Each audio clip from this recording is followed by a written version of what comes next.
semuanya, kami ucapkan selamat datang di acara webinar dalam rangka ASN Culture Festival 2024. Webinar kali ini mengambil tema bagaimana neraca memberikan gambaran utuh kesehatan perekonomian.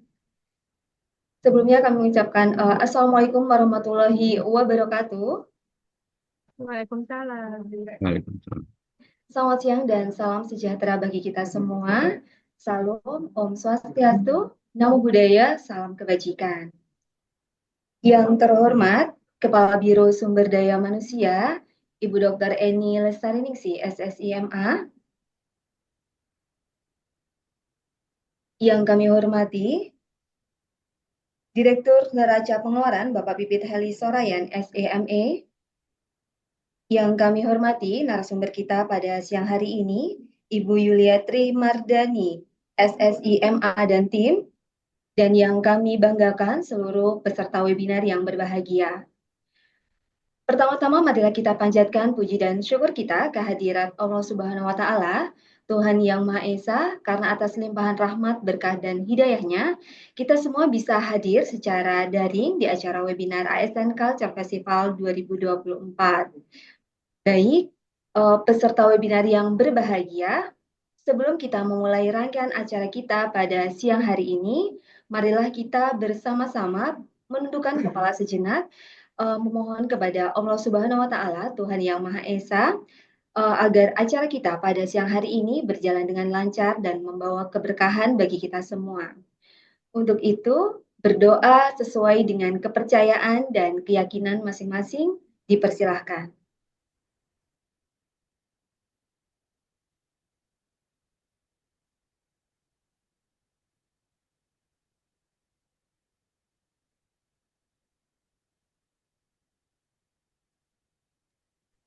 Berdoa bisa dicukupkan, terima kasih.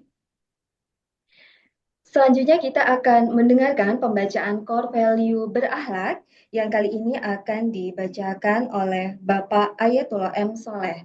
Kepada beliau dipersilahkan.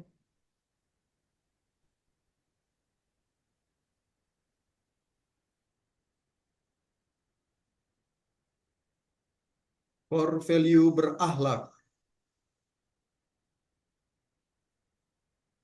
Berorientasi pelayanan, memahami dan memenuhi kebutuhan masyarakat, ramah, cekatan, solutif, dan dapat diandalkan, melakukan perbaikan tiada henti, akuntabel, melaksanakan tugas dengan jujur, bertanggung jawab, cermat, serta disiplin dan berintegritas tinggi, menggunakan kekayaan dan barang milik negara secara bertanggung jawab, efektif dan efisien, tidak menyalahgunakan kewenangan jabatan, kompeten, meningkatkan kompetensi diri untuk menjawab tantangan yang selalu berubah, membantu orang lain belajar, melaksanakan tugas dengan kualitas terbaik, harmonis, menghargai setiap orang apapun latar belakangnya,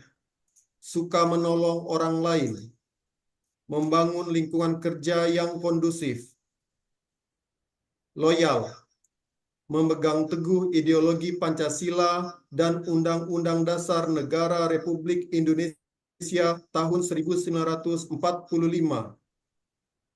setia kepada NKRI serta pemerintahan yang sah, menjaga nama baik sesama ASN, pimpinan, instansi dan negara, serta menjaga rahasia jabatan dan negara, adaptif, cepat menyesuaikan diri menghadapi perubahan, terus berinovasi dan mengembangkan kreativitas, bertindak proaktif, kolaboratif, memberi kesempatan kepada berbagai pihak untuk berkontribusi, terbuka dalam bekerja sama untuk menghasilkan nilai tambah, menggerakkan pemanfaatan berbagai sumber daya untuk tujuan bersama.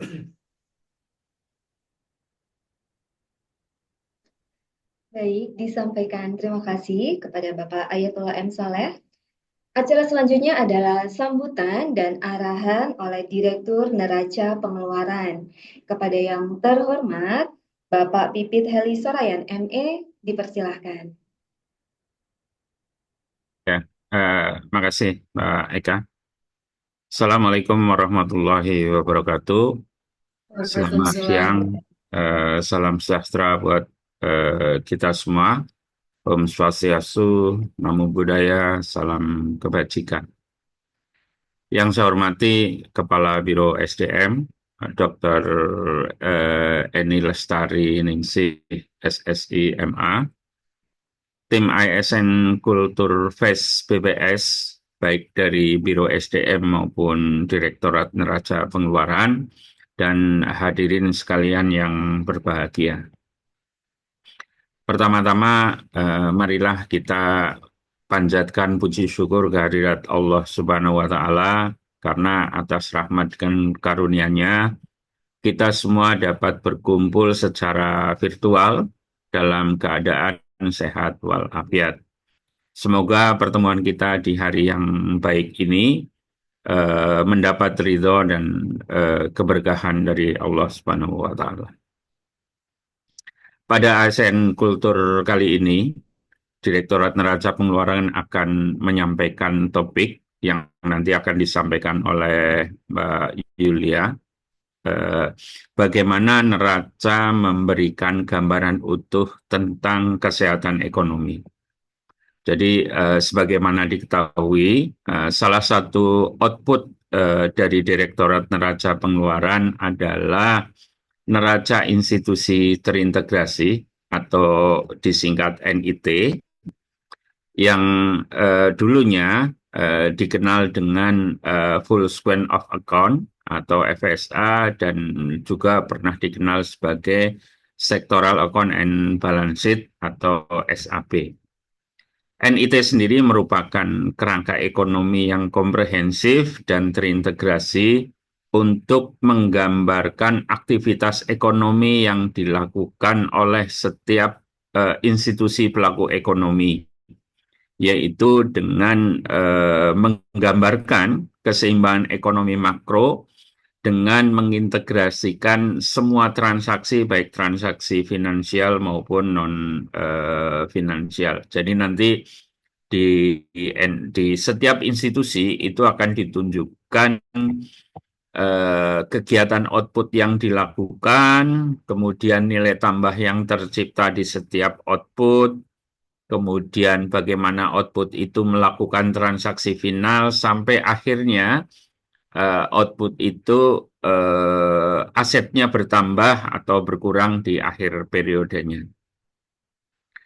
Data IT yang tersedia dalam BPS saat ini adalah data tahun 2016 dan tahun 2022, dan saat ini sedang dilakukan penyelesaian untuk data triwulan tahun 2022 dan data tahunan tahun 2023. Dengan adanya event seperti ini, maka kita dapat melakukan sosialisasi dan menawarkan output neraca pengeluaran selain PDB tentunya sebagai salah satu alat analisis dan pengambilan kebijakan yang bisa dilakukan oleh pemerintah maupun dunia usaha. Selanjutnya, selamat berdiskusi dan terima kasih atas perhatiannya. Semoga semua dapat mengambil manfaat, bukan hanya pengetahuan, tetapi bisa memicu menjadi lebih penasaran lagi sehingga dapat dilakukan diskusi lebih lanjut.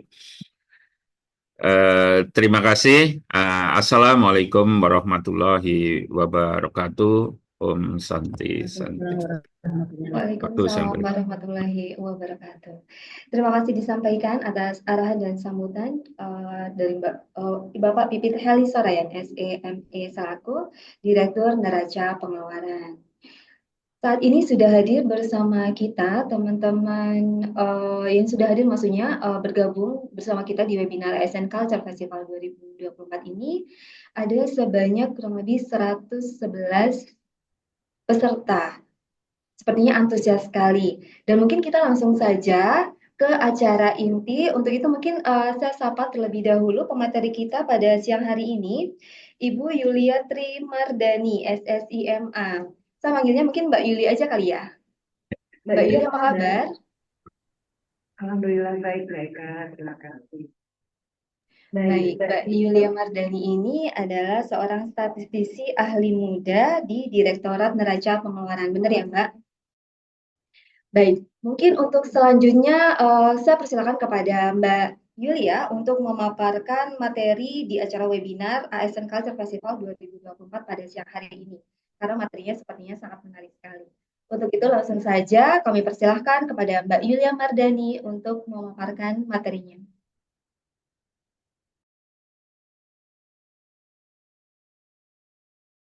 Baik, mungkin sebelum kita masuk ke pemaparan Mbak Yulia, sepertinya ini sudah hadir di tengah-tengah kita Ibu Dr. Eni Lestari Ningsi, SSIMA. Selamat siang Ibu, Assalamualaikum.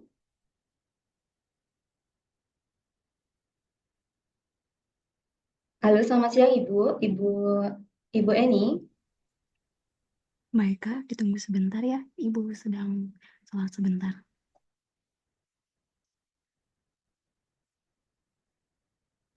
Baik, mohon maaf. Untuk itu selanjutnya kami persilakan kembali kepada Mbak Yulia Mardani untuk memaparkan materinya. Terima kasih.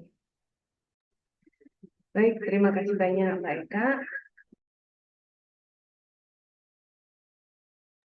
Oke, ya, saya izin share screen ya, Bapak Ibu semua.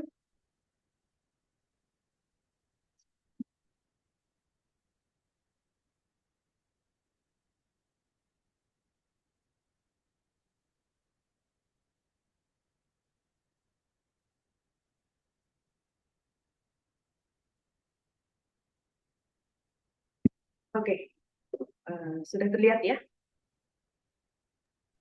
Sudah, Mbak. Oke, ya.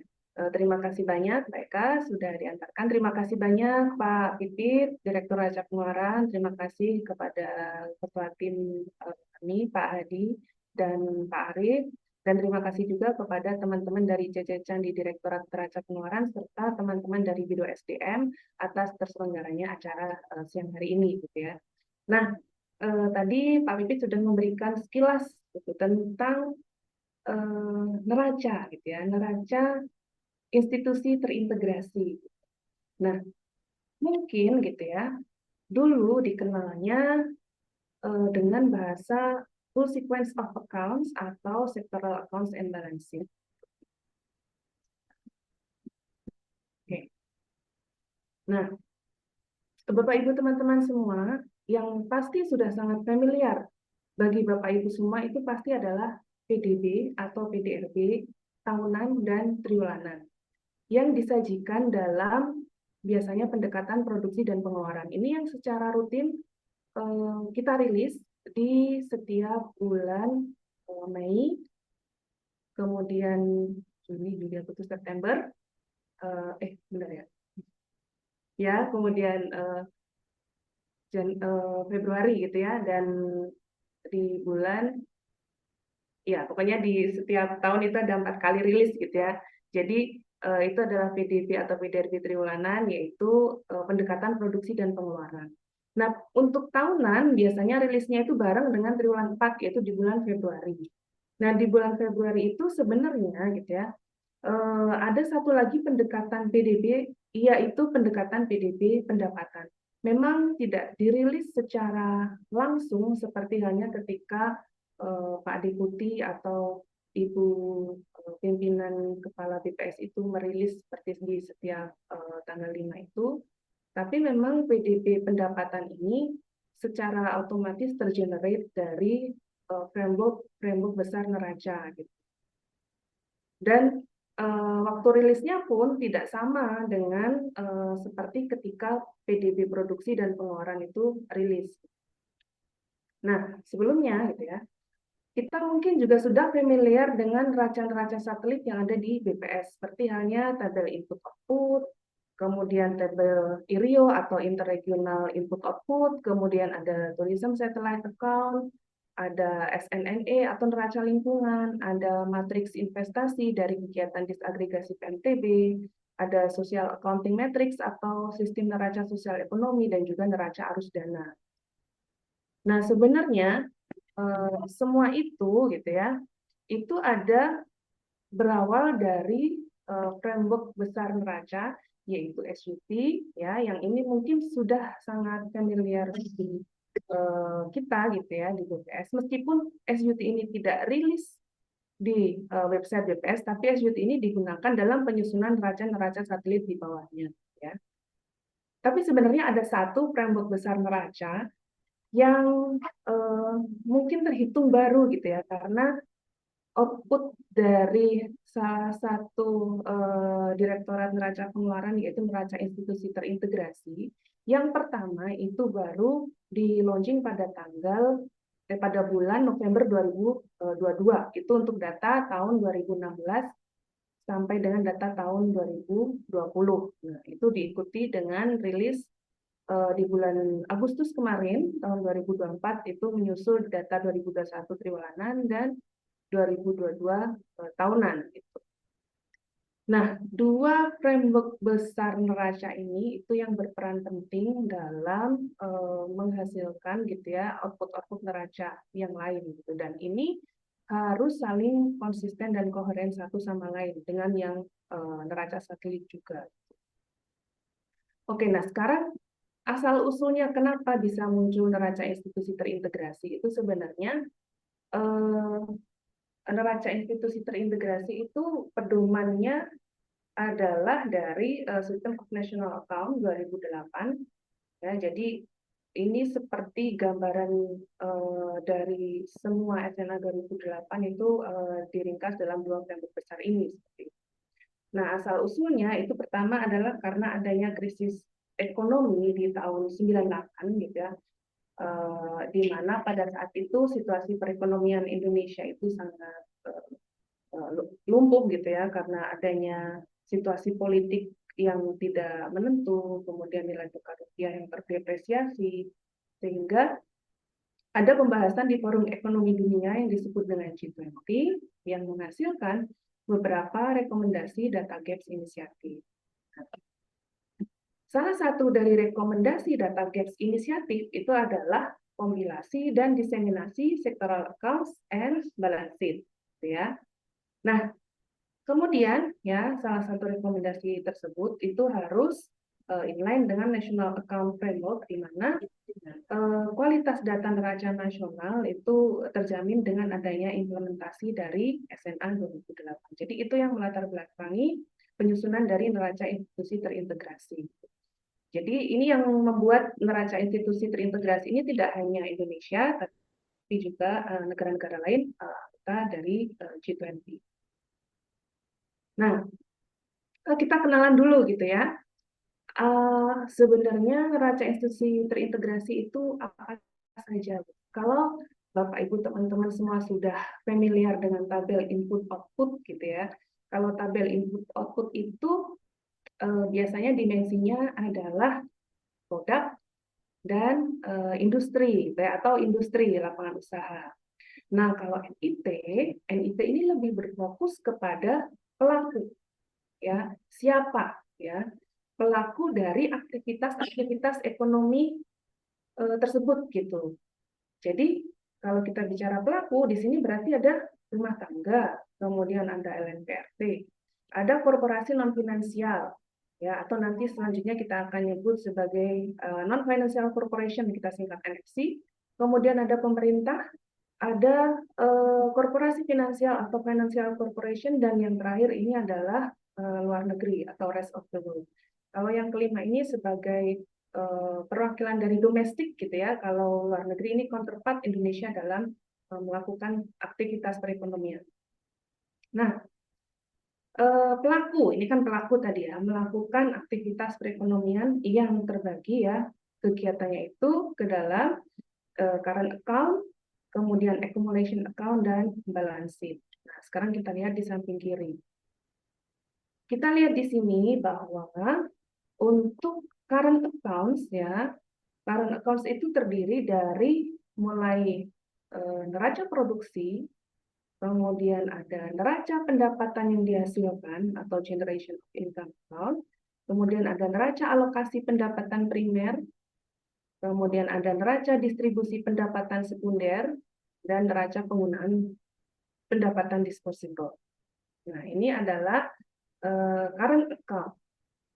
Jadi, masing-masing dari pelaku ekonomi atau sektor institusi yang ada di sebelah kanan itu punya semua neraca ini. Ya, ini contoh yang current account. Kemudian, bagaimana dengan accumulation account? Ya, nah, accumulation account ini sebenarnya kelanjutan dari current account yang tadi sudah kita sebut sekilas di atas. Jadi untuk accumulation account itu ada neraca modal dan neraca finansial. Kemudian ada juga untuk other changes, nah other changes in the volume of asset dan juga ada regulation account. Ini untuk mencatat ketika terjadi penambahan atau pengurangan aset, misalnya karena mungkin teman-teman pernah bertanya gitu ya, kalau PNTB, kita agak nyebrang sedikit. PNTB itu kan penambahan dan pengurangan aset gitu ya. Tapi ketika terjadi bencana atau kecurian, itu pengurangan aset tersebut tidak dicatat sebagai pengurang PNTB gitu ya. Yang dianggap sebagai pengurang PNTB adalah ketika dia sudah habis masa waktunya, masa pakainya gitu. Nah, kehilangan atau pencurian biasanya teman-teman bertanya, kan tidak dicatat di PDB, itu dicatatnya di mana? Itu dicatat di other changes in the volume of asset ini, di accumulation account.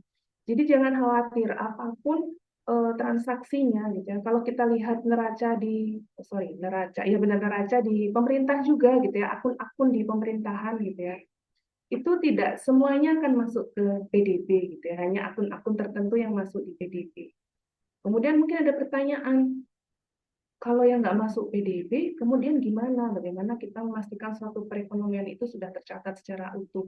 Semuanya sudah diposting atau di mapping ke dalam semua neraca yang ada di sini. Itu sekilas gitu ya. Nah, kita kembali lagi ke urutan neraca tadi. Current account sudah, accumulation account sudah, nah sekarang ke balance sheet. Nah, kalau current account dan accumulation account ini bicara tentang flows atau perubahannya gitu, berapa penambahannya, pengurangannya, transaksinya gitu ya. Tapi kalau balance sheet, nah di sini ada opening stocks dan closing stocks. Di sini kita bicara posisi. Jadi yang dicatat di opening stocks itu adalah posisi aset pada saat, kalau kita misalnya bicara tahunan, berarti pada tanggal 1 Januari, misal di tahun lalu gitu ya, 2023. Berapa posisi stok di awal tahun? Kemudian ditambahkan dengan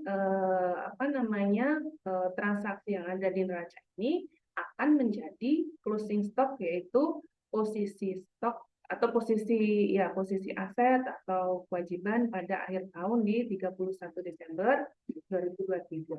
Nah, closing stock di akhir tahun lalu itu akan menjadi opening stock di tahun berikutnya. Itu kalau contoh periodenya tadi. Nah, seperti itu sekilasnya. Nah, kalau kita lihat buka lebih detail gitu ya. Kalau tadi kan kita ngelihatnya hanya current account, kemudian accumulation account dan balance sheet. Nah, kalau kita buka satu persatu di masing-masing dari current account dan accumulation account-nya itu isinya ada apa saja sih? Nah, kita mulai dari neraca produksi. P itu adalah penggunaan atau use gitu ya. Nah, S ini adalah sumber atau resources. Nah, sebagai sumber di sini ada output, kemudian di sisi penggunaan ada konsumsi antara.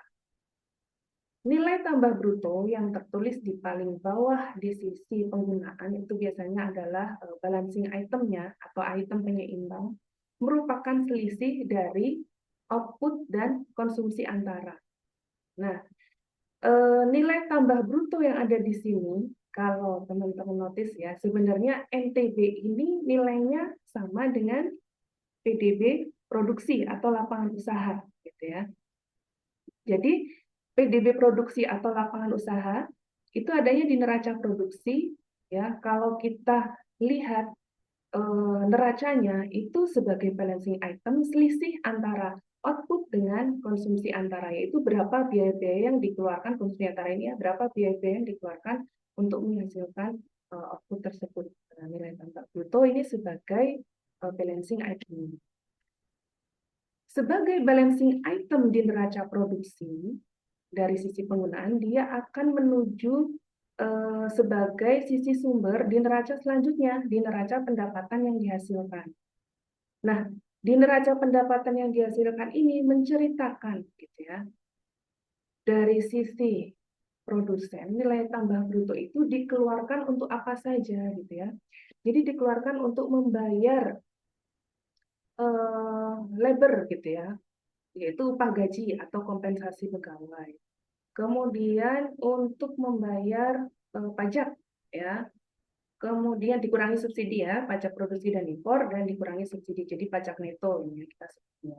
Kemudian digunakan juga untuk konsumsi modal tetap atau kita istilah dulu itu adalah penyusutan, untuk penyusutan.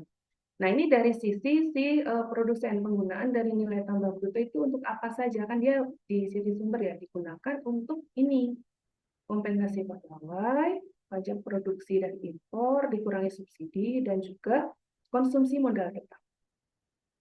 Sebagai balancing itemnya yang saya sampaikan di bawah ya, sebelumnya tadi ya, dia selalu berada di paling bawah di sisi penggunaan, yaitu surplus usaha. Ya. Nah, kalau tadi nilai tambah bruto, kenapa di surplus usaha ini neto? Sebenarnya bisa dinyatakan dalam bruto atau neto. Yang membedakan adalah kalau bruto dia berarti masih mengandung unsur penyusutan atau konsumsi modal tetap, tapi kalau neto berarti dia sudah dikurangkan dengan konsumsi modal tetap, gitu ya. Kemudian, nah surplus usaha ini kan sebagai balancing item di neraca pendapatan yang dihasilkan, gitu ya. Dia akan bergerak sebagai sumber di neraca alokasi pendapatan primer. Neraca alokasi pendapatan primer ini sebenarnya kalau kita lihat di neraca aslinya gitu ya, itu isiannya tuh mirip dengan apa yang ada di sini. Tapi yang membedakan adalah kalau tadi kan dari sisi penggunaan ya. Nah, kalau sekarang ini siapa yang menerima gitu ya. Makanya kok seolah-olah isiannya kayak sama ya, kayak neraca pendapatan yang dihasilkan ada kompensasi pegawai, kemudian ya ini ada yang mirip, kemudian ada pajak produksi juga di situ. Tapi sebenarnya yang ada di neraca alokasi pendapatan primer ini sebenarnya adalah dari sisi penerima. Kalau kita lihat menurut sektor institusi, kompensasi pegawai itu yang menerima siapa? Rumah tangga. Gitu. Jadi di neraca alokasi pendapatan primer itu yang terisi hanya di sektor institusi rumah tangga, karena hanya rumah tangga yang menerima. Kalau tadi di neraca pendapatan yang dihasilkan itu yang mengeluarkan, ya, mengeluarkan kompensasi itu siapa aja? Perusahaan, pemerintah, gitu ya, baik perusahaan finansial, non finansial seperti itu. Gitu ya. Yang membedakan dengan neraca pendapatan yang dihasilkan, kalau neraca alokasi pendapatan primer ini sudah ada keterlibatan dari pendapatan kepemilikan, yaitu pendapatan rumah tangga atas kepemilikan dari aset finansial, kemudian tanah, seperti itu. Kenapa dia muncul di dua sisi? Nah, ini kalau dia sebagai sisi sumber, maka dicatat di sisi kanan, di sisi X. Tapi kalau dia mengeluarkan pendapatan kepemilikan, maka dicatat di sisi kiri, yaitu di sisi penggunaan. Contohnya apa? Contohnya ketika, contohnya ya, dividen, interest, kemudian sewa. Nah, pendapatan kepemilikan ini kalau dari sisi perusahaan, dia yang mengeluarkan, gitu ya. Dari di sisi P, tercatatnya di sisi P. Tapi kalau dari sisi rumah tangga yang menerima dividen, itu tercatatnya ada nilainya itu di sisi S, di sisi sumber. Nah, itu seperti itu. Kemudian balancing item dari neraca alokasi pendapatan primer tadi itu adalah pendapatan nasional. Pendapatan nasional di sini berarti surplus usaha yang sudah dikurangi dengan pendapatan kepemilikan itu akan menjadi pendapatan nasional. Nah, lanjut, karena neraca ini sistemnya adalah ada keterkaitan dari satu neraca ke neraca lain, balancing item di neraca alokasi pendapatan primer ini menjadi sumber di neraca distribusi pendapatan sekunder, gitu ya. Nah, menjadi sumber di neraca pendapatan distribusi pendapatan sekunder. Kemudian ada transfer di sini dan juga pajak-pajak, gitu ya. ada transfer, siapa yang mengeluarkan, siapa yang membayar, itu bisa terlihat di antara satu sektor institusi dengan sektor institusi yang lain. Kemudian pajak kalau dari sisi pemerintah berarti dia ada tercatatnya di sisi sumber, sementara kalau dari sisi pembayar, perusahaan rumah tangga dia ada di sisi penggunaan gitu ya, Gus. Nah, balancing item dari neraca distribusi pendapatan sekunder di sini adalah pendapatan disposable, ya, disposable income. Disposable income ini akan menjadi sumber di neraca penggunaan pendapatan disposable yang kemudian, nah, pendapatan disposable ini digunakan untuk apa? Apakah digunakan untuk konsumsi akhir atau disimpan di dalam bentuk tabungan gitu ya. Nah, tabungan di sini juga sebagai balancing item dari neraca penggunaan pendapatan disposable, ya, yang kemudian di neraca kapital akan menjadi sumber. Ini akan digunakan untuk apa? Apakah akan digunakan untuk menambah aset, ya, sehingga PNBP-nya bertambah, menambah aset tetap, gitu ya, atau disimpan di perubahan inventory, atau apakah dibelikan ya barang berharga, gitu ya, atau ada penambahan dan pengurangan non-produce aset seperti pembelian tanah seperti itu, ya. Dan di sisi kanan ini ada transfer modal, ini dicatat neto di sisi kanan, di sisi sumber ya. Jadi transfer modal neto ini hanya dicatat di satu sisi tapi sudah net, jadi sudah dipertimbangkan transfer modal yang diterima dengan yang dibayarkan, dicatat di sisi sumber di neraca kapital. Nah, item penyeimbang di neraca kapital ini adalah net lending, net borrowing. Maknanya apa gitu ya? Net lending ini ketika positif, jadi bisa semua sektor institusi itu punya net lending atau net borrowing. Dan di total ekonomi itu juga ada net lending, net borrowing.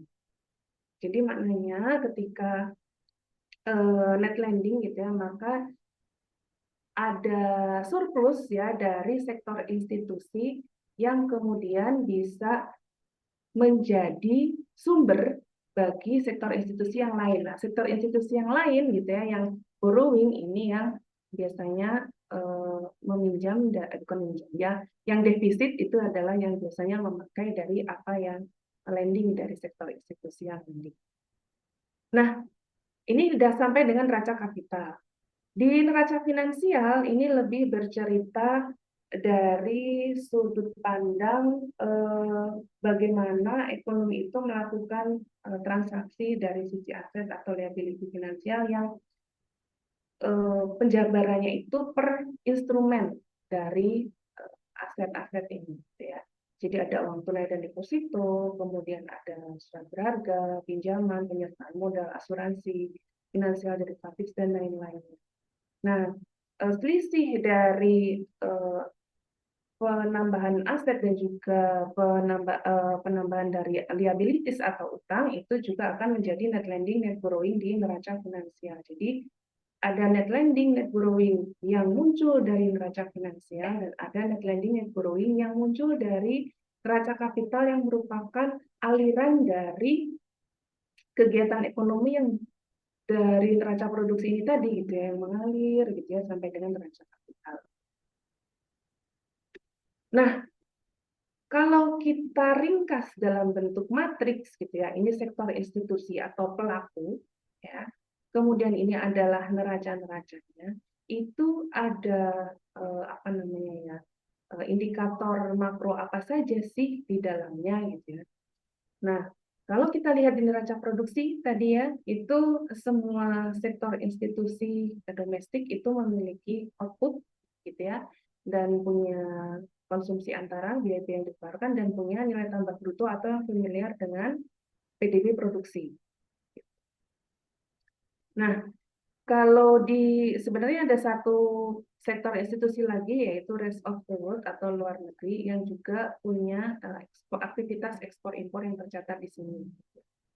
Nah, kemudian di neraca pendapatan yang dihasilkan, kalau kita lihat di sini gitu ya, itu balancing itemnya ada surplus usaha gitu, yaitu merupakan nilai tambah bruto ini digunakan untuk apa saja dan selisihnya ada surplus usaha atau keuntungan.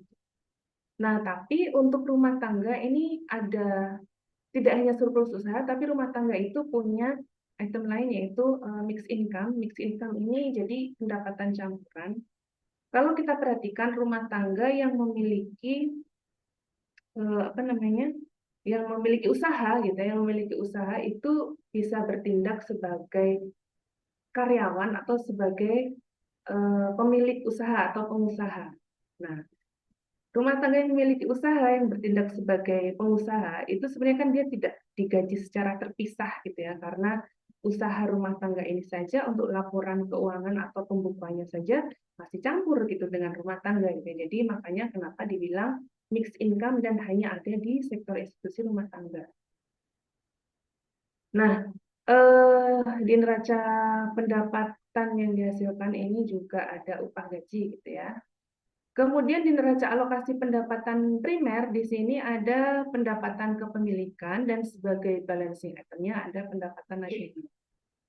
Nah, kalau di neraca distribusi pendapatan sekunder ini dari apa namanya transfer-transfer. Nah, transfer-transfer ini berupa apa saja? Bisa berupa asuransi, bisa berupa dana pensiun, bisa berupa pajak gitu ya. Pajak ini dari sisi pemerintah yang menerima, tapi semua sektor institusi ini membayarkan pajak ke pemerintah. Kemudian ada sumbangan atau donasi yang spesifik, ini biasanya LMPRT gitu ya.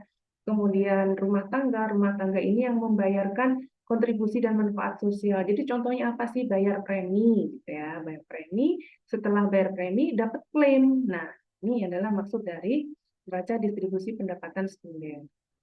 Kalau untuk neraca penggunaan pendapatan disposable itu konsumsi akhir gitu ya, yang kita familiar dari salah satu komponen dari PDB atau PDRB pengeluaran gitu ya, yang kita salah tiga bukan salah satu ya. Konsumsi akhir itu ada G, kemudian C-nya ya, C, G gitu ya. Konsumsi adalah pemerintah, LMPRT dan rumah tangga, ini konsumsi akhirnya gitu ya. Nah, kalau di neraca modal dan finansial ini adalah I-nya gitu ya, investasinya, yaitu ada PNBP, kemudian ada inventory ya.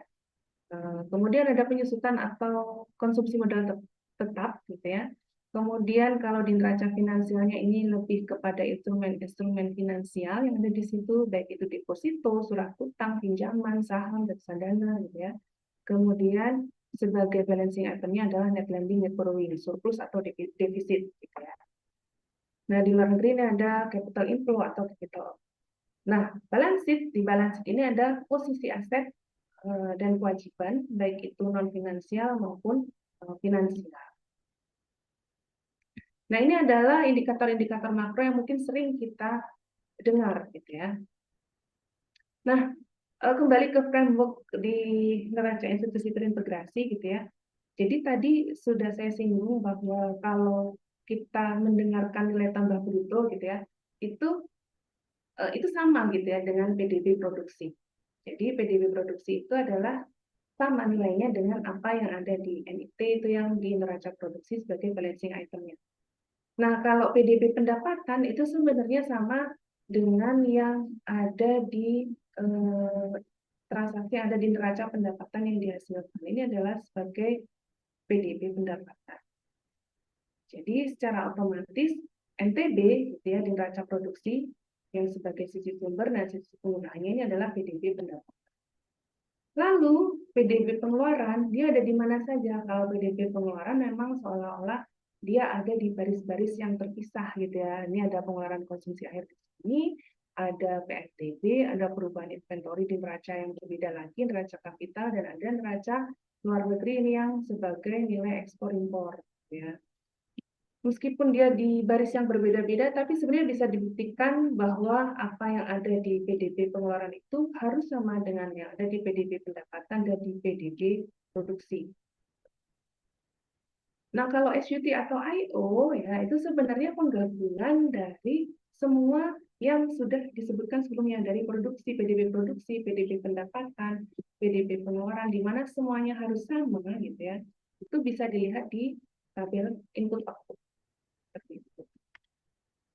Nah, kalau neraca arus dana ini fokusnya di neraca finansial, tapi juga ada neraca kapital di dalamnya dengan melihat nilai dari PNTP, kemudian konsumsi modal tetap, dan juga tabungan. Gitu. Ini menjadi neraca arus dana atau flow of funds. Sementara di social accounting matrix atau sistem neraca sosial ekonomi, ini adalah seperti neraca lengkap gitu ya, tanpa neraca finansial dengan pendisagregasian di beberapa unsur gitu ya. Misalnya ingin melihat pendapatan rumah tangga gitu ya, pendapatan rumah tangga yang ada di sini gitu ya, dari upah gaji maupun pendapatan kepemilikan berdasarkan distribusi rumah tangga ya, misalkan desil misal seperti itu. Nah, kalau absen finansial saya ini yang lebih lengkap lagi dengan mendisagregasikan di beberapa unsur tadi. Nah, ini adalah penggambaran dari neraca institusi terintegrasi yang sebenarnya satu framework ini bisa ada banyak indikator atau output yang selama ini mungkin kita dengar ya, tergabung di sini.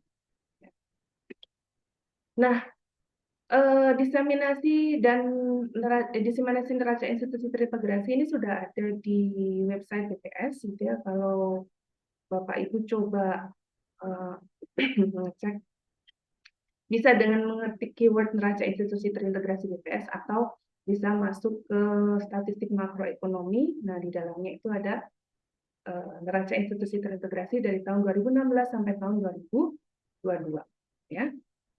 Nah, seperti yang sudah disampaikan Pak Kapi tadi, bahwa data di tahun 2022 untuk triwulan dan 2023 tahunan ini sedang dalam proses penyusunan untuk kita bisa mengejar supaya lag-nya tidak terlalu jauh. Nah, sekarang kita masuk ke gimana ya cara membacanya atau contoh analisisnya itu seperti apa gitu ya. Nah, di sini saya sudah menyiapkan satu grafik yaitu tentang net lending, net borrowing untuk masing-masing sektor institusi ya. Kalau kita lihat di sini gitu ya, untuk yang abu-abu ini adalah NFC, kemudian yang kuning ini adalah Financial Corporation FC, untuk orange ini adalah General Government, dan untuk hijau ROB, sementara untuk biru adalah rumah tangga dan LNPFT kita jadikan satu. Total ekonomi yang mana? Total ekonomi itu sebenarnya gabungan dari NFC, FC, General Government, dan Household dan NPs. Atau dengan kata lain, total ekonomi itu nilainya akan selalu berlawanan dengan rest of the world. Maksudnya apa? Maksudnya ketika suatu total ekonomi itu nilainya adalah positif, maka dia menjadi net lending gitu ya. Nah, itu berarti ada surplus di total ekonomi yang bisa dipinjamkan ke rest of the world senilai yang sama, cuman dia hanya berbeda tanda. Dan itu juga sebaliknya. Ketika suatu perekonomian itu bernilai negatif, maka dia net borrowing. Dari mana dia memenuhi defisitnya? Yaitu dari rest of the world, seperti itu. Ya. Nah, kalau kita lihat di sini, di tahun 2020 ya, total perekonomian domestik itu masih mengalami defisit seperti tahun-tahun sebelumnya. Ya, kita lihat di sini ya, kalau dia berada di atas 0 berarti dia net lending, kalau dia di bawah 0 berarti net borrowing. Kalau kita lihat ROW atau yang hijau-hijau ini ada di atas net lending, berarti total ekonomi kebalikannya berarti dia di bawah gitu ya, net borrowing ya. Ya, berarti kita lihat total ekonomi itu sebenarnya berada di net borrowing, tapi di tahun 2020 defisitnya itu mengecil, ya, tidak sebesar dari tahun-tahun sebelumnya. Kalau kita lihat dari 2019 ke 2020, ini ada perbedaan yang lumayan jauh dari sisi NFC dan dari sisi General Government. NFC yang secara nature-nya itu biasanya adalah defisit, ya. Defisit ini berarti apa kalau bagi NFC? Defisit tidak selalu berarti buruk. Defisit itu berarti perusahaan itu, ya, perusahaan atau korporasi non finansial itu dia menggunakan defisit itu untuk menambah aset tetapnya, seperti itu. Bisa digunakan untuk menambah aset tetapnya atau aset finansialnya. Itu yang terjadi di tahun-tahun sebelum 2020. Tapi ketika di 2020, mungkin Bapak Ibu teman-teman ingat apa yang terjadi pada 2020, itu pada saat itu sedang mulai masuk COVID. Nah, itu ternyata non-financial corporation itu menjadi surplus. Apa yang terjadi di situ berarti perusahaan menjadi lesu. Dia tidak bisa menambah aset tetapnya. Tidak bisa menambah aset tetapnya apa? Kalau kita runut lagi, dia berarti outputnya ada berkurang dong. Seperti itu. Karena tidak banyak permintaan karena situasi COVID. Di sisi lain, kalau kita lihat yang bar orange ini, itu adalah general government. Wow, general government dia net borrowing-nya bertambah sangat banyak di 2020. Ini berarti bahwa peran pemerintah gitu ya, pemerintah turun mengatasi pandemi COVID itu dengan belanja-belanja untuk menstabilkan perekonomian. Apa yang dilakukan pemerintah pada saat itu? Pemerintah memberikan bansos, kemudian pemerintah memperbanyak gitu ya, memperbanyak fasilitas kesehatan, kemudian masker, hand sanitizer, kemudian membangun rumah sakit, membangun apa fasilitas kesehatan rumah sakit yang darurat seperti itu, gitu ya. Dan pada saat itu Menteri Keuangan juga apa namanya memberikan amanat bahwa untuk defisit terhadap GDP itu diperlonggar gitu ya karena situasi sedang berada dalam pandemi COVID. Nah, ini kita bagaimana membaca dari contoh net lending, net borrowing. Kemudian, nah ini tadi 2020 oke lah ya di total ekonomi ini masih defisit karena kalau ROW positif berarti total ekonomi negatif ya, surplus ya. Nah, ini kalau kita lihat di 2021 ROW itu ternyata dia defisit gitu ya. Ini hijaunya sangat tipis. Yang ini berarti bahwa total ekonomi Indonesia itu surplus. Begitu juga di tahun 2022. Itu masih terjadi seperti itu. Jadi total ekonomi Indonesia ini menjadi sumber pendanaan bagi luar negeri. Kita lihat di tahun 2021 ke 2022 ya, 2021 ke 2022 di sini ada apa namanya penambahan surplus dari financial corporation. Nah, penambahan surplus ini apa? Mungkin karena ada beberapa utang-utang yang sudah ditutup dan ada beberapa alasan lain. Ya, jadi dari sini kita bisa melihat analisis dari satu sektor institusi dan sektor institusi yang lain dan juga keterkaitannya. Kemudian ini saya mengutip dari paparan IMF ketika launching NIT di tahun 2022. Jadi bagaimana NIT ini bisa menilai gitu ya ketahanan ekonomi dan risiko selama pandemi COVID, yaitu kalau kita lihat di negara-negara maju yang ada di gambar ini gitu ya. Jadi utang pemerintah terhadap GDP pada tahun 2020 hampir semua negara ini mengalami peningkatan. Karena di situ pemerintah benar-benar turun dan berperan untuk mengatasi pandemi COVID. Ini ada hampir mirip dengan yang terjadi di Indonesia gitu ya. Nah, kemudian ini contoh dari yang analisis IMF lakukan. Nah, kemudian ini ada juga dari BKF gitu ya, yang menceritakan tentang peran penting NIT dalam proses pengambilan kebijakan. Jadi kalau melihat dari future opportunities dan juga future challenge di sini gitu ya, dengan data-data perekonomian yang sudah ada di BPS, ya, ditambah dengan sectoral accounts and balance sheet atau neraca institusi terintegrasi, ini pasti akan menghasilkan kebijakan yang lebih koheren dan efektif ya dari sisi perpajakan, dari sisi fiskal insentif, subsidi dan lain-lain. Sehingga endingnya bisa menciptakan perekonomian yang stabil, kemudian dan kita bisa menuju ke Indonesia Emas di 2045 seperti itu. Nah, ini ada beberapa catatan dan disclaimer yang ada di website BPS untuk NIT bahwa angka yang ditampilkan ini masih dalam kerangka eksperimental statistik, makanya ketika ada penyesuaian data, maka kita juga melakukan update dan revisi di dalamnya. Kemudian yang poin kedua di sini bahwa penyusunan NIT ini tidak lepas dari dukungan dan partisipasi dari banyak pihak, tidak hanya BPS. Jadi terima kasih kepada Bapak Ibu rekan-rekan di Bank Indonesia, Kementerian Keuangan, kemudian OJK, Kementerian BUMN, dan juga selain itu juga sudah berusaha untuk memastikan bahwa nilai yang muncul di neraca institusi terintegrasi itu sama kemarin dengan data yang ada di PDB, SUP maupun disaggregasi PMT. Jadi penyempurnaan masih terus dilakukan karena bisa jadi apa yang didiseminasikan di NIT ini belum sepenuhnya sinkron dengan indikator makro atau framework yang juga disusun oleh sumber data lain. Ini kalau kita lihat meme di sini gitu ya. Kita lihat PDB itu mengukur pertumbuhan ekonomi gitu ya.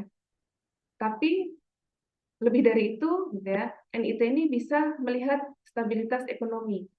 Dan kalau kita lihat ke lebih besar lagi gitu ya, NIT ini bisa memahami kesehatan perekonomian yang lebih menyeluruh gitu ya. Jadi PDB itu penting, tapi juga ada indikator makro lain yang juga bisa sangat memperkaya kita dalam melakukan analisis perekonomian. Baiklah, untuk paparan saya akhiri sampai sekian, tapi silahkan kalau ada pertanyaan dan kita bisa melanjutkan ke sesi diskusi, saya kembalikan ke Mbak Eka. Terima kasih. Baik, terima kasih Mbak Yulia atas paparan yang luar biasa pada siang hari ini. Jadi kita lebih fokusnya saya Mbak, jadi saya mengetahui apa itu NIT dan lain-lain. Baik, mungkin selanjutnya kami persilahkan kepada Bapak Ibu dan teman-teman yang sudah hadir di Zoom kali ini. Siang hari ini, jika ingin bertanya langsung, boleh menggunakan fitur raise hand. Dan izin menginformasikan Bapak Ibu dan teman-teman semuanya bahwa untuk link daftar absen sudah di-share oleh panitia di chat. Kemudian ada link pertanyaan juga, Bapak Ibu juga bisa bertanya di menuliskan di link pertanyaan jika ada pertanyaan. Tapi kami mengapresiasi teman-teman dan Bapak Ibu semua jika ingin bertanya langsung. Baik, sudah adakah yang ingin berdiskusi langsung di acara webinar siang hari ini? Mungkin bisa langsung raise hand.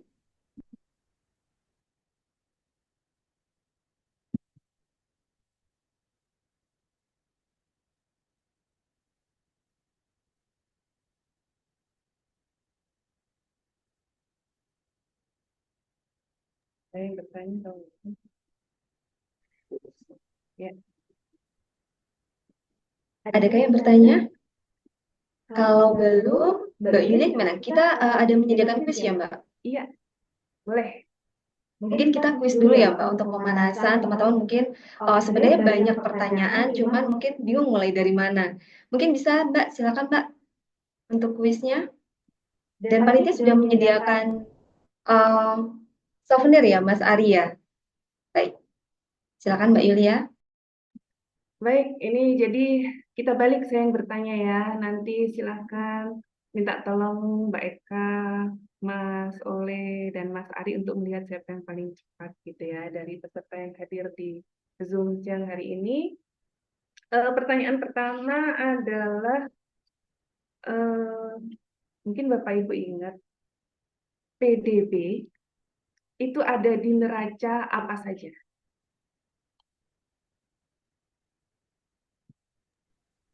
Silakan Bapak Ibu dan teman-teman. PDB itu ada di neraca apa saja?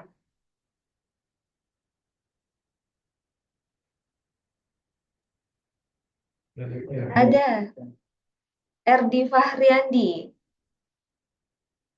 Oke, Mas Erdi. Silakan Mas Erdi. Bisa disebutkan dari mana? Satker mana? Silakan. Oke, selamat siang Bu.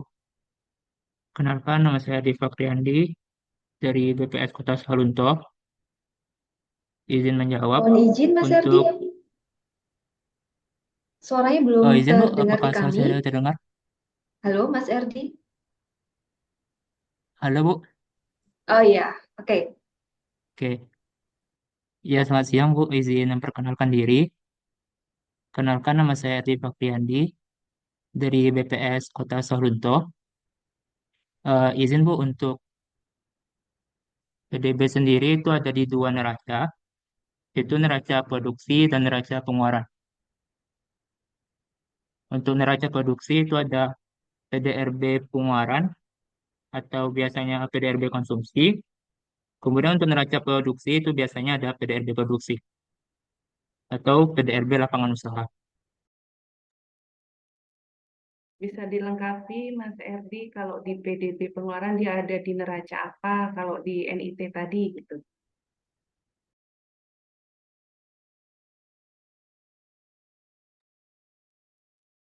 Oh iya Bu, mungkin untuk di NIT tadi sepertinya saya telat poin Bu. Jadi kurang tahu juga Bu untuk jawaban itu. Mungkin yang lain ada yang bisa melengkapi.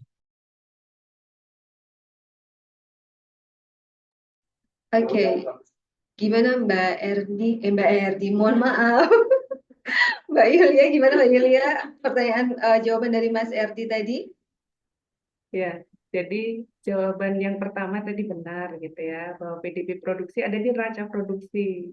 Nah, kalau PDB pengeluaran ada di neraca mana kalau di NIP gitu ya. Ada lagi tuh kalau PDB pendapatan ada di neraca mana. Silakan tadi siapa yang tunjuk tangan Mbak Eka? Oke, berarti kita next ya. Tadi yang kedua ini ada Augustama Sabam Pasaribu. Boleh on cam? Boleh, boleh Mbak. Ya, oke, silakan Mas Augustama. Bisa Iya, dilengkapi ya mungkin ya Mbak ya. iya. Pertanyaan masih yang sama tadi dari Mbak Yulia. Silakan Oke, Mas. PDB produksi itu kita bisa lihat dari neraca produksi. Kemudian untuk PDB pendapatan kita bisa lihat dari neraca pendapatan yang dihasilkan. Sedangkan yang di PDB pengeluaran itu dari neraca penggunaan pendapatan disposable dan neraca kapital. Dan neraca luar negeri untuk ekspor impornya. Mantap. Terima kasih. Selamat Mas Agustama. Oke, selamat Mas Agus sama mohon maaf tadi Mas Eri menjawabnya sudah bagus tapi belum lengkap ya Mbak ya. Oke, berarti ini yang untuk penjawab kuis yang pertama yang berhasil menjawab kuis yang pertama ini Mas Augustama, betul ya Mbak Yulia ya? Bisa disebutkan Mas Augustama dari satker mana? Dari BPS Kota Tebing Tinggi Sumatera Utara, Mbak.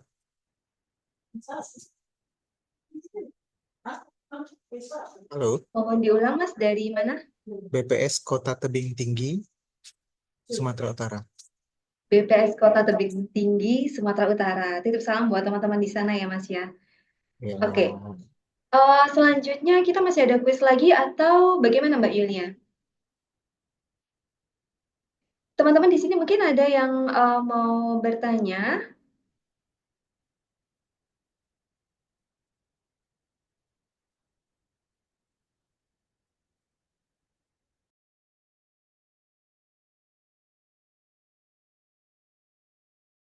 Oke, kalau ada nih Mas Sasono Widoyoko. Boleh, Mas Sasono ingin berdiskusi langsung? Boleh. Bismillahirrahmanirrahim. Wabarakatuh. Apakah suara saya sudah terdengar? Izin, Mbak, apakah suara saya terdengar? Oh iya, baik. Terima kasih atas kesempatannya. Terima kasih atas penjelasan dari Ibu Yulia yang alhamdulillah sudah sangat lengkap ya dan memberi kami pencerahan. Mungkin kalau pertanyaan saya mungkin bagi saya orang awam ya, jujur saya baru beberapa bulan di neraca ya. Setelah 15 tahun di BPS mungkin baru beberapa bulan ini di neraca. Jadi mendapatkan banyak insight seperti tadi, mungkin ada satu hal yang mungkin membuat saya agak sedikit bingung ya. Sedikit bingung mungkin seperti ini. Kalau kita lihat dari sisi neraca pengeluaran, itu kan semakin besar konsumsi pemerintah, itu akan meningkatkan PDB atau PDRB ya. Karena nanti dia neracanya akan semakin besar, PDB-nya akan semakin besar juga. Tapi di sisi lain kalau kita lihat tadi dari net lending dan net borrowing, kan artinya semakin besar pengeluaran pemerintah itu, semakin besar pemerintah net borrowingnya ya. Nanti misalnya ketika misalnya APBN tidak mampu membiayai, PAD tidak mampu membiayai belanja pemerintah, maka dia net borrowingnya akan semakin besar. Nah ini kira-kira sebenarnya tingginya belanja pemerintah itu menjadi sinyalemen positif atau negatif sih sebenarnya buat kesehatan perekonomian kita gitu ya. Apalagi kalau kita lihat beberapa tahun terakhir kan utang kita selalu tinggi ya, maksudnya selalu bertambah gitu. Apakah ketika pemerintah itu atau kapan kira-kira pemerintah itu harus menaikkan belanjanya atau kapan kira-kira mereka harus meredam belanjanya agar kesehatan ekonomi kita tetap terjaga. Mungkin itu dari saya yang mohon maaf mungkin masih agak awam ya terkait PDRB atau PDB ini. Terima kasih Bu Yuda dan Mbak Eka.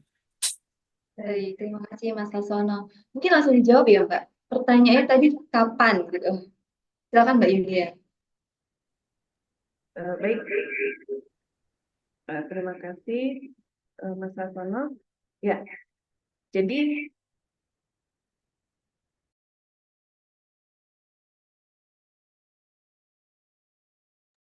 ya, jadi sebentar ya. Oke ya, jadi gini, Mas Sasono berarti kan tadi sudah bisa menangkap gitu ya bahwa memang benar ketika pengeluaran pemerintah itu bertambah atau meningkat, maka itu berakibat bahwa pemerintah itu juga akan menambah defisitnya gitu ya. Itu benar banget. Nah, itu bisa terlihat dari contoh grafik net lending net borrowing yang saya paparkan tadi gitu ya. Jadi sebenarnya pemerintah sendiri itu juga sudah menjaga gitu ya bahwa defisit APBN gitu ya terhadap defisit APBN itu sebanyak berapa persen terhadap PDB itu sudah ada dijaga seperti itu. Nah, kalau itu berada dalam range yang sudah ditentukan, maka bisa dikatakan bahwa it's okay gitu ya. Seperti halnya ketika terjadi COVID, nah itu ada pelonggaran defisit pemerintah gitu ya, yang menjadi berapa persen saya lupa gitu ya, biasanya sekitar 2 atau 3% menjadi dilonggarkan gitu.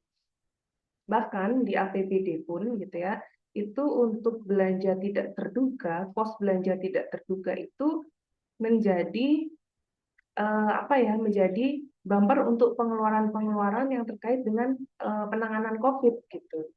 Nah, ini menjadi sinyalemen positif atau negatif gitu ya. Nah, berarti di situ pemerintah itu menjalankan perannya dalam perekonomian untuk menstabilkan perekonomian. Ini untuk menjaga bahwa dengan situasi COVID bagi beberapa rumah tangga yang terdampak, pemerintah segera turun tangan dengan menyalurkan bansos misalnya, atau selain itu juga pemerintah menambah banyak fasilitas-fasilitas kesehatan yang diperlukan dalam rangka penanganan COVID tersebut gitu.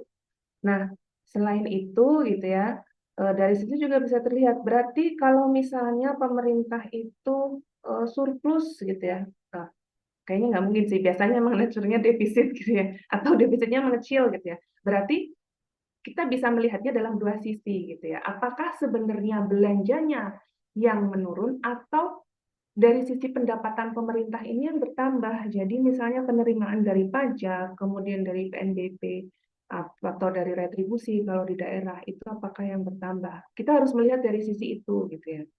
Pemerintah belanjanya menurun, ini sebabnya karena apa? Kita harus melihat kembali mundur ke belakang gitu. Kalau ternyata defisitnya berkurang karena penerimaan yang jauh di atas target, nah itu berarti bagus gitu kan. Tapi kalau misalnya belanjanya berkurang, ini sebab apa gitu, seperti itu. Ya mungkin karena ada efisiensi gitu ya, bisa jadi demikian. Nah, itu sepertinya dari jawaban saya untuk Mas Sasono, semoga bisa menjelaskan. Baik, terima kasih Mbak Yulia. Gimana Mas Sasono, apakah masih ada yang perlu didiskusikan kembali?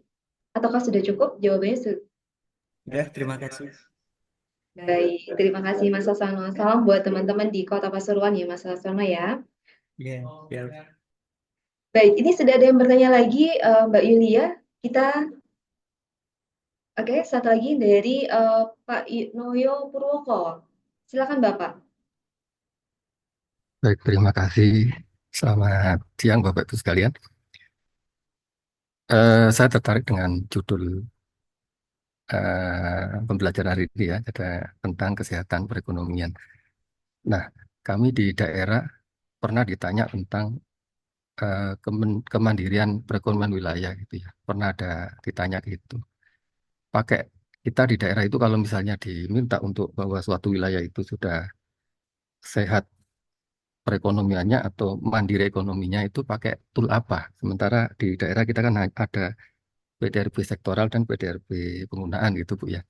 Kalau tadi jelaskan kan levelnya level nasional tadi ya, ada NIT. Kalau di kabupaten kan hanya ini yang bisa kita manfaatkan. Nah, eh, kira-kira apa namanya indikator atau variabel apa yang bisa kita jadikan tolak ukur suatu wilayah ya mungkin di level kabupaten kota itu apakah perekonomian wilayahnya itu sudah sehat atau mandiri gitu ya. Kalau di tempat saya itu untuk PDB penggunaannya kan masih share-nya konsumsi rumah tangga masih 60% lebih gitu ya. Nah, apakah semakin tinggi share PKRT itu dari sisi kesehatan perekonomian suatu wilayah itu bagus atau justru apakah tidak lebih baik mungkin share PMTB atau yang istilahnya yang sifatnya kegiatan-kegiatan istilahnya konsumsinya bukan bukan dari rumah tangga mungkin dari investasi gitu ya. Atau dari sisi mananya gitu Bu. Apakah kita bisa tengok di sektoralnya share antar kelompok sektor misalnya untuk sektor primer, sekunder sama tersiernya itu kira-kira bisa nggak kita bisa jelaskan suatu wilayah itu mandiri kalau misalnya mengikuti tahapan pembangunan yang mungkin bisa dari berbagai literatur gitu ya. Misalnya di tempat saya kan untuk primernya masih 33-35%. Itu apakah itu sudah dianggap eh, mandiri atau justru kita masih belum bagus kinerjanya karena kita mungkin belum mampu menggait investor atau meningkatkan sektor sekunder dan pada akhirnya bisa meningkatkan sektor jasa gitu Bu. Mungkin kira-kira itu Bu. Saya kalau ditanya hal-hal yang lebih jauh oleh counterpart kami di daerah itu kadang-kalanya ya ada keterbatasan Bu, utamanya kalau menjelaskan seperti materi tadi. Mungkin itu Bu. Terima kasih. Assalamualaikum warahmatullahi wabarakatuh. Waalaikumsalam warahmatullahi wabarakatuh. Silakan Mbak Yulia. Ya, baik, terima kasih.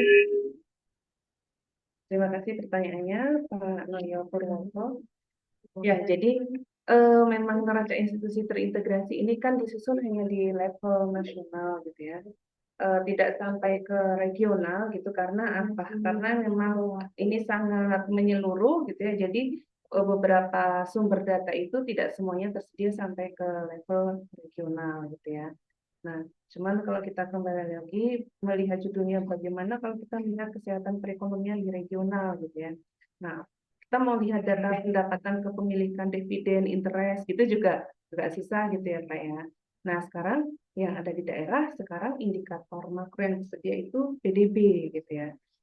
Ya, SUT atau IRIO, nah itu mungkin juga bisa dilihat dari situ. Nah, kembali ke lihat dari apa namanya ketersediaan data yang ada gitu ya. Kalau kita lihat data PDRB misalnya, komposisi antara primer, sekunder, dan tersier, kita mesti melihat sustainabilitas ke depan. Gitu. Kebergantungan suatu regional terhadap sumber daya alam secara terus-menerus dalam jangka panjang itu tidak bagus gitu sebenarnya gitu. Karena sumber daya alam ini bisa habis gitu ya. Makanya bergantung pada sektor primer itu menurut saya pribadi itu juga kurang gitu ya karena kita harus meningkatkan dari sisi sekunder dan tersiernya gitu ya. Nah, namun gitu ya, kalau kita telaah kembali, kalau dari sisi sekunder, gitu ya, bahan bakunya dari mana? Gitu ya. Bahan bakunya gitu ya, kalau kita bisa membelinya dari dalam daerah tersebut itu lebih bagus. Tapi kalau impor itu ada kompensasinya gitu ya. Ada kompensasinya ketika kita melakukan impor secara PDB pengeluaran dia sebagai pengurang ya, Pak Novel ya. Sebagai pengurang. Tapi dia digunakan untuk apa ya? Kalau impor itu digunakan untuk konsumsi rumah tangga, dia juga akan menambah PKT. Dia digunakan untuk investasi, dia juga akan menambah PNBP gitu ya. Atau dia digunakan untuk industri, ya dia akan menambah output di industri gitu. Nah, kemudian kalau melihat dari komposisi di pengeluaran misalnya, apakah dengan PKRT yang tinggi itu berarti kurang bagus atau seperti apa? Nah, ini kembali ke prioritas dari pemerintah daerah masing-masing gitu ya. Kadang ada yang berusaha pemerintah daerah itu melakukan investasi, penambahan investasi berupa PNBP itu biasanya juga tujuannya adalah untuk meningkatkan kualitas hidup masyarakat yang ada di daerah tersebut gitu ya. Jadi tidak hanya sekedar menambah PNBP, tapi nanti ke depannya itu juga bisa menambah kualitas perekonomian di daerah tersebut gitu ya. Apakah berarti bahwa yang PKT-nya tinggi itu kurang bagus ya? Enggak juga gitu ya. Karena biasanya itu kembali kepada kebijakan dari pemerintah daerahnya seperti itu. Saya kira itu Pak Noyo, semoga bisa membantu menjawab gitu ya dari pertanyaan-pertanyaan Pak Noyo. Pak Noyo, mungkin ada yang perlu didiskusikan kembali atau sudah cukup yang dijelaskan oleh Mbak Yulia tadi, Bapak? Cukup, terima kasih. Baik, terima kasih. Pak Noyo dari Kabupaten Lamongan ya, Bapak ya? Iya, El Iya. Almania, Bu. Baik, terima kasih Bapak. Salam buat teman-teman di Kabupaten Lamongan. Siap, terima kasih. Untuk selanjutnya, adakah yang ingin berdiskusi kembali? Oke, ada pertanyaan yang sudah disampaikan oleh Bapak Ibu peserta di link question ya Mbak ya. Mungkin bisa langsung ke Mbak Yulia, bisa membacakan dan mungkin langsung mohon izin untuk langsung menjawab. Silakan Mbak. Baik.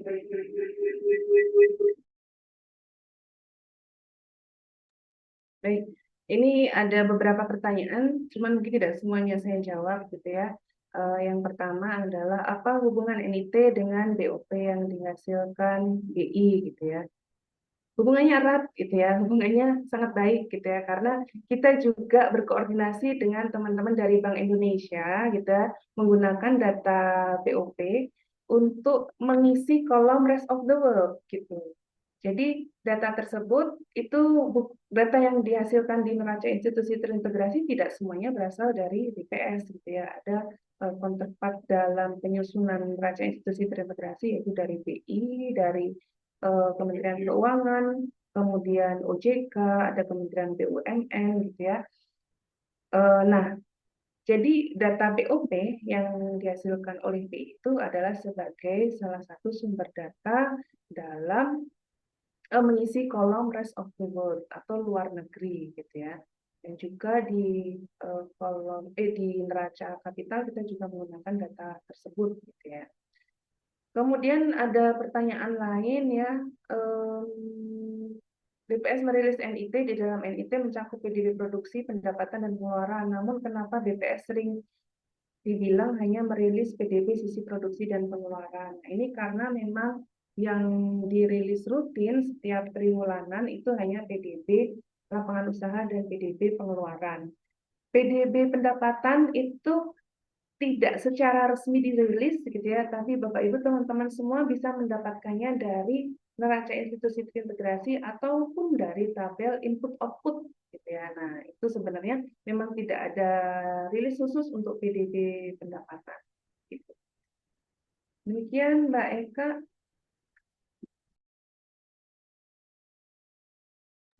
Baik, terima kasih Mbak Yulia. Bapak Ibu yang ada di Zoom, adakah yang ingin berdiskusi kembali?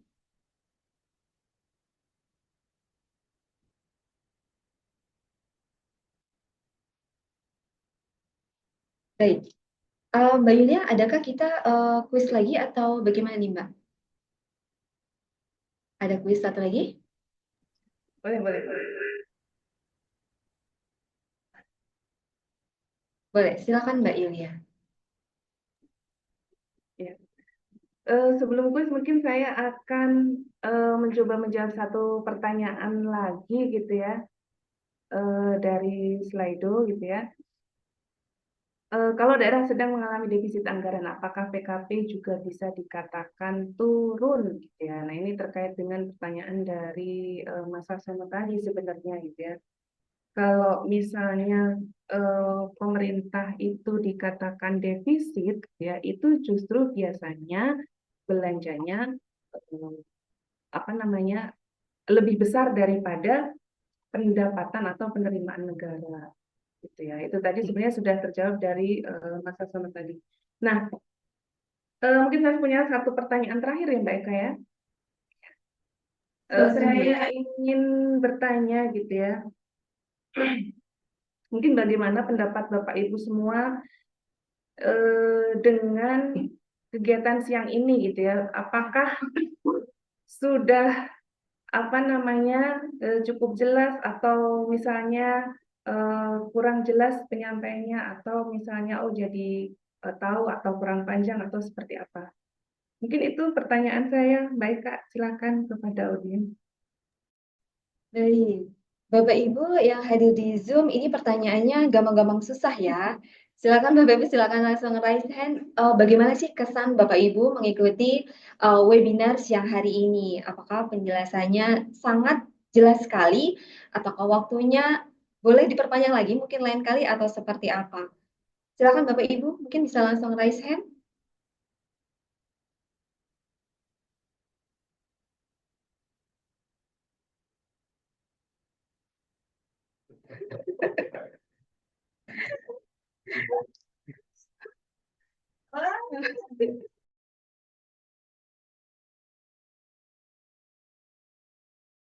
Oke, akhirnya ada satu yang ingin menyampaikan ini, Mbak Mardiana. Oke, Mbak Mardiana, silakan disebutkan dari satker mana, Mbak? Ya, terima kasih Mbak Eka atas kesempatannya. Perkenalkan, saya Mardiana dari BPS Provinsi Sumsel. Ya, jadi kalau menurut saya kegiatan pada siang hari ini sangat bermanfaat sekali ya Mbak ya. Karena memang untuk data-data yang dihasilkan dari NIT ini memang belum banyak yang tahu, terutama kami yang di provinsi ini kan memang pengetahuannya itu belum banyak ya, hanya terbatas untuk data-data seperti PDRB aja gitu. Padahal sebenarnya kita tahu bahwa eh, dari SNA sendiri banyak sekali indikator-indikator makro yang bisa dihasilkan ya, seperti tadi yang Mbak Yuli sampaikan. Nah, memang yang sangat saya sayangkan itu untuk data yang tadi seperti Mbak Yuli sebutkan masih hanya pada level nasional ya untuk bisa dihitung. Nah, ke depannya itu ya, mungkin ya. Nanti saya harapkan itu bisa untuk sampai level paling nggak sampai provinsi gitu. Karena kalau misalnya sampai level provinsi itu bisa dihitung, itu tuh akan sangat kaya sekali ya. Jadi kita bisa menganalisis apakah perekonomian di suatu provinsi itu sehat atau enggak dengan ini data-data seperti yang tadi dijelaskan oleh Mbak Yuli, bahwa dari NIT itu kita bisa menghasilkan banyak indikator ekonomi yang sangat bermanfaat bagi para, terutama ya bagi para stakeholder dalam nanti merencanakan perekonomian di masing-masing provinsi gitu. Nah, ke depannya harapan saya untuk sharing knowledge seperti siang hari ini semoga nanti dapat terus dilanjutkan karena tadi kan seperti Mbak Yuli jelaskan juga bahwa dari neraca-neraca satelit yang tadi dihasilkan oleh neraca sendiri kan banyak ya. Nah, jadi mungkin pada kesempatan siang hari ini penjelasannya terkait dengan NIT. Nah, mungkin nanti ke depannya neraca-neraca satelit yang banyak tadi akan dijelaskan juga satu persatu ya. Mungkin nanti bisa dijadwalkan kembali. Nah, terutama juga nanti masukannya untuk kami yang di provinsi ya. Sebaiknya kami ini bisa menghasilkan analisis seperti apa sih untuk di level provinsi. Jadi mungkin kalau di nasional kan banyak gitu. Nah, kalau untuk di provinsi mungkin nanti ada masukan gitu dari teman-teman di pusat ya terutama, kemudian juga dari narasumber yang lain. Jadi mungkin bisa menginsight kami, oh ya di provinsi itu bisa loh dihitung indikator ini gitu. Nah, itu Mbak. Ya itu aja Mbak Eka. Terima kasih. Baik, terima kasih Mbak Mardiana, luar biasa sekali masukan buat kami. Iya, mungkin bisa ada tanggapan mungkin dari Mbak Yulia, silakan Mbak. Baik, terima kasih banyak Mbak Mardiana gitu ya atas komentarnya gitu ya. Jadi ternyata gitu ya, ini kan dalam diskusi siang hari ini saya juga perlu berterima kasih banyak kepada Pak Pipit, kemudian Pak Hadi, Mas Arif, teman-teman Chan. Nah, ini ada informasi nih dari Pak Hadi karena Pak Hadi ini adalah salah satu anggota dari UN Nanana gitu lah. Saya juga nggak tahu namanya panjang gitu ya. Nah, itu ternyata sedang dalam pembahasan Mbak Mardi untuk penyusunan neraca untuk level regional atau subnasional ekonomik statistik gitu ya. Nah, itu sedang dipersiapkan dan dibahas gitu di apa namanya kegiatan tersebut. Karena memang saya lupa tadi saya sudah menginformasikan atau belum. Jadi di GFS itu juga sudah menyusun GFS sampai dengan level provinsi. Demikian. Terima kasih. Baik, disampaikan terima kasih Mbak Yulia.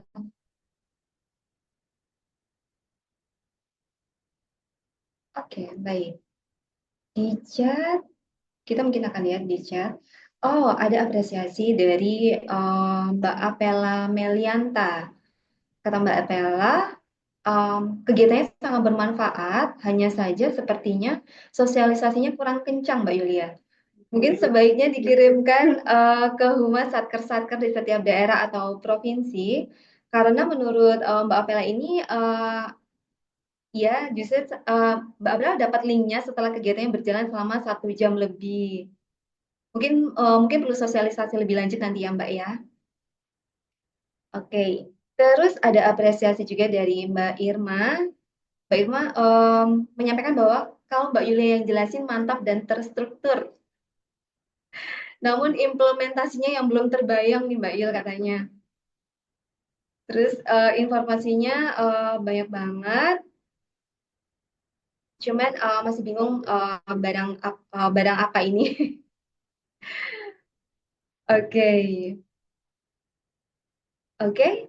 Mungkin kita masih ada waktu, ada closing statement dari. Oh, baik. Baik, selamat siang Pak Pipit. Mungkin dari Pak Pipit ada yang ingin ditambahkan? Monggo Pak. Ya, terima kasih. Memang betul tuh Mbak Yulia tuh jelasinnya runtun, tenang. Jadi kayak guru TK tapi jelasin masalah berat itu. Jadi runtun sekali. Dan tadi saya juga mendengarkan ada respon-respon yang menarik. Jadi melengkapi apa yang tadi disampaikan Mbak Yulia. Jadi pada saat COVID kemarin, itu kan perekonomian lagi down. Nah, ketika perekonomian lagi down, tentunya pemerintah tidak memperoleh tambahan pajak maupun subsidi. Tetapi pada saat ekonomi lagi down, pemerintah itu harus melakukan konsumsi yang banyak untuk bantalan sosial ekonomi dan untuk menggairahkan intinya untuk memberi bantuan yang kena PHK, memberi bantuan yang sedang sakit gitu. Jadi sehingga pemerintah harus banyak mengeluarkan anggarannya, tetapi di sisi lain penerimaan pemerintah itu sangat terbatas. Mau melakukan pinjaman ke luar negeri itu juga negara-negara mitra yang selama ini memberi bantuan ke Indonesia juga sedang mengalami krisis. Sehingga hal itu tidak bisa dilakukan. Maka ketika teman-teman itu mendengarkan, itu ada namanya sharing burden antara Bank Indonesia dan Kementerian Keuangan dengan pemerintah. Nah, sharing burden ini nilainya cukup besar dan sampai saat ini sudah dalam tahapan pelunasan. Nah, sharing burden ini dianggap sebagai utang. Makanya tadi Mbak Yulia menjelaskan bahwa ketika pemerintah mau ekspansi, biasanya ada tambahan pinjaman untuk membuat tambahan konsumsi pemerintah.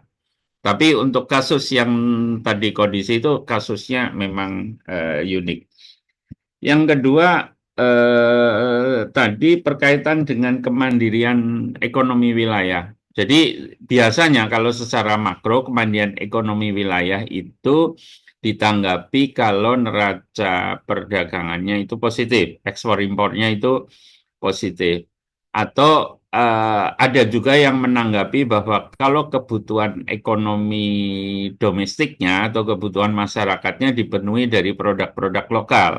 Tapi ingat bahwa kegiatan ekspor impor itu dilakukan agar hidup kita itu lebih efisien karena kita tidak usah melakukan hal-hal yang memang kita nggak mampu secara produktif. Jadi itu sebabnya dulu ekspor impor itu dikembangkan. Kalau ahlinya saya tukang kayu, maka saya nggak harus menjadi petani untuk makan. Sehingga profesional saja menjadi tukang kayu di satu wilayah, nanti hasil produksi perkayuannya ini dijual untuk membeli bahan makanan. Nah, itu ide awalnya sehingga muncul spesialisasi dan segala macam yang tujuan akhirnya adalah meningkatkan konsep dasarnya adalah meningkatkan kesejahteraan ekonomi di wilayah. Atau secara mikro, kalau yang nanya Pemda, itu biasanya rasio PAD-nya itu berapa persen dari total belanja APBD. Jadi kalau PAD-nya itu masih sedikit, biasanya ada yang menganggap itu belum mandiri. Jadi saya kurang tahu, nanti bisa digali lebih lanjut. Ketika yang tanya itu konteksnya kemandirian ekonomi kemandirian ekonomi wilayah itu apakah dari sisi mikro atau pemerintahnya daerah sendiri atau bisa digali secara di bahan diskusi tersebut. Mungkin itu saja tambahan dari saya. Waktu saya kembali kepada Mbak. Terima kasih. Baik, terima kasih kembali Pak Pipit. Mungkin untuk selanjutnya kami persilakan kembali kepada Mbak Yulia, mungkin memberikan apresiasi kepada teman-teman tadi yang sudah bertanya ataupun yang menjawab kuis. Mungkin Mbak Yulia siapa saja yang berhak untuk mendapatkan souvenir yang sudah kita siapkan. Silakan Mbak Yulia. Mbak Yulia atau Pak Hadi, monggo. Terima kasih Mbak Ika. Ya, jadi tadi kalau tidak salah ini ada 2 yang menjawab kuis atau pertanyaan dari saya, yaitu Mas Erdi dan Mbak Mardiana gitu ya. Kemudian ada yang mengajukan pertanyaan yaitu Mas Sasono dan Mas Noyo gitu ya. Nah, oh salah, maaf. Ya, jadi bukan Mas Erdi tapi Mas Agustama ya. Jadi saya ulang lagi ya, Mas Agustama, kemudian Mbak Mardiana, Mas Sasono dan Mas Noyo yang terima kasih banyak gitu yang sudah menjawab pertanyaan dari saya dengan benar dan juga sudah mengajukan pertanyaan serta memberikan masukan dan saran gitu ya. Nanti sepertinya empat-empatnya bisa dapat hadiah ya Mas Ari dan Mbak Eka ya. Alhamdulillah. Jadi nanti silakan menghubungi gimana ini Mbak Eka? Nanti ya mungkin nanti Mbak Eka akan menyampaikan lebih lanjut gitu ya mekanismenya. Tapi alhamdulillah tempat-tempatnya ini bisa nanti dapat souvenir dari teman-teman Biro SDM. Baik, disampaikan terima kasih kembali kepada Mbak Yulia yang sudah menyampaikan 4 orang yang beruntung. Sebenarnya semuanya berhak, tapi karena souvenir yang disediakan oleh panitia terbatas untuk 4 orang, jadi kita pilih yang 4 yang terbaik menurut kami. Baik, untuk teman-teman yang tadi sudah disebutkan oleh Mbak Yulia, ada Mas August Tamasaba, ada Mas Sasono Widoyoko, ada Pak Noyo Purwoko, dan Mbak Mardiana. Mungkin bisa menghubungi panitia melalui fitur chat. Oke, mungkin ada yang ingin disampaikan kembali sebelum kita menutup kegiatan webinar pada siang hari ini, Mbak Yulia ataupun Pak Hadi. Baik, Bapak Ibu dan teman-teman semuanya, demikian tadi rangkaian acara webinar ASN Culture Festival 2024 persembahan Biro SDM BPS dan Direktorat Neraca Pengeluaran dengan tema bagaimana neraca memberikan gambaran utuh kesehatan perekonomian. Hal ini terbukti dengan banyaknya peserta yang hadir siang hari ini, Pak Hadi dan Mbak Yulia. Ini kurang lebih sekitar 300 peserta. Dan ini cukup banyak yang antusias sekali dan sepertinya memang temanya sangat menarik sekali. Semoga seluruh peserta yang hadir pada siang hari ini semakin tercerahkan dan mendapat banyak manfaat.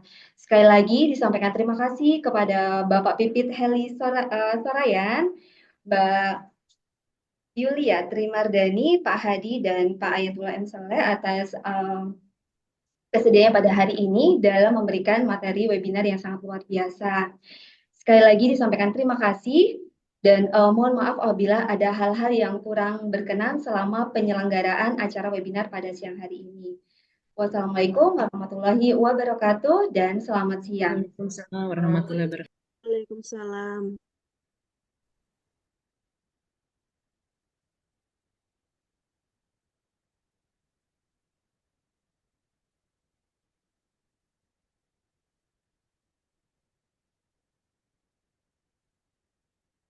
Inlek ya.